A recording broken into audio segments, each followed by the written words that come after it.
The fork scraped my plate before my mother's words cut deeper. "Get up, Kylie. That's her seat now."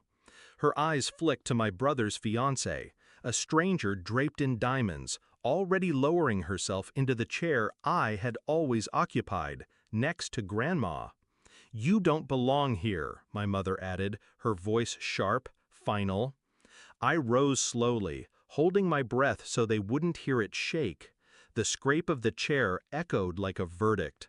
My father looked away. My brother smirked. She smiled, victorious.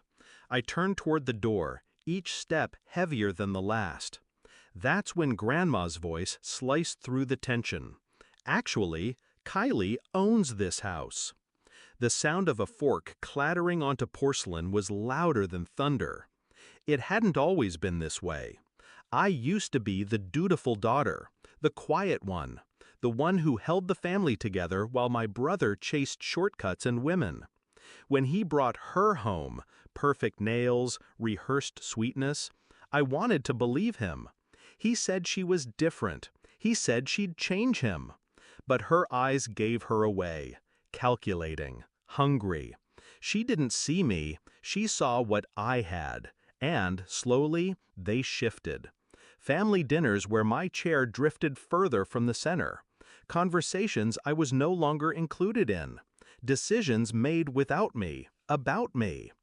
I was becoming invisible in my own home.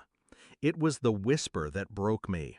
Late one night, I passed the kitchen and heard her voice, his fiancée, laughing softly to my mother.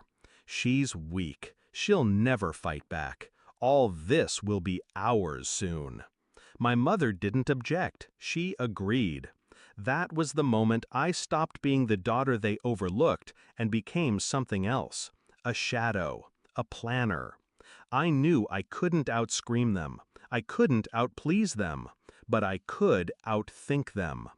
Grandma was my only ally. She saw what they ignored. She knew what they pretended not to. And most importantly, she owned everything. I visited her quietly, often, not with demands, but with patience. I listened when she spoke about her fears of being forgotten, her disgust at my parents' greed, her disappointment in my brother. I never asked her for anything. And that's why she gave me everything. The paperwork was signed months before that dinner. While they mocked me for working late, I was sitting across from Grandma's lawyer. While they dismissed me as background noise, I was watching ink dry on documents transferring the deed, the house, the land, the legacy, all of it, mine. So when my mother's voice cut me at that table, telling me I didn't belong, I felt no need to argue. I simply stood, ready to leave them in the illusion they had built for themselves. But Grandma, always dramatic, always precise, chose that moment to reveal the truth. Actually, Kylie owns this house. The silence that followed was pure. My mother's hand froze mid-air, fork sliding from her fingers. My father finally looked at me, really looked, as though seeing me for the first time in years.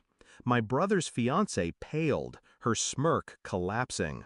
And my brother, his face went red, then white. He knew. He understood instantly. His empire of lies had crumbled in one sentence. I didn't smile, I didn't gloat. I simply pulled the chair back, sat down, and folded my napkin across my lap. "This is my seat," I said softly. No one argued. The rest of the meal was silent. Food turned to ash in their mouths. Every glance between them was laced with panic, calculation, fear. They realized, piece by piece, what it meant. They couldn't throw me out. They couldn't cut me off. They couldn't touch me. Because the ground beneath their feet was mine. Later that night, my mother cornered me in the hallway.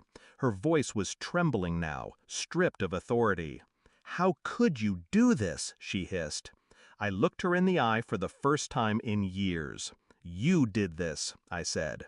"You forgot who I was. Now, I'm reminding you." My brother's fiancée didn't last long after that. When the money wasn't guaranteed, neither was her loyalty. She left him with debt, with shame, with nothing. My parents still live here, but every creak of the floorboards, every glance at the deed framed in my study reminds them. This house doesn't belong to them. It belongs to the daughter they tried to erase.